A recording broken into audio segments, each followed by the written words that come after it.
নমস্কার বন্ধুরা, সীমা রান্নাঘর। আজকে বানাবো চিকেন স্যান্ডউইচ। কড়া বসালাম, সর্ষের তেল দিলাম, কাঁচা লঙ্কা পেঁয়াজ রসুন দিলাম, ভেজে নিলাম। মাংসটা দিয়ে দিলাম, লবণ দিলাম, আদা বাটা দিলাম, হলুদ দিলাম, আগে থেকে সিদ্ধ করে রাখা আলু দিয়ে দিলাম। আলুটা কষে নিলাম, আলুটা নামিয়ে নিলাম। বেসন নিলাম, খাবার সোডা দিলাম, লবণ দিলাম, লঙ্কার গুঁড়ো দিলাম, হলুদ দিলাম, জল দিলাম, মেখে নিলাম। পাউরুটিগুলো মাঝখান দিয়ে কেটে নিলাম।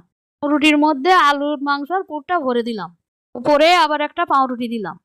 বেসনে পাউরুটিটা এপিট ওপিট মাখিয়ে নিলাম। তাই রিফাইন তেল দিলাম। তেলের মধ্যে স্যান্ডউইচটা ছেড়ে দিলাম। দু পিঠ লাল লাল করে ভেজে নিলাম। স্যান্ডউইচটা ভেজে তুলে নিলাম।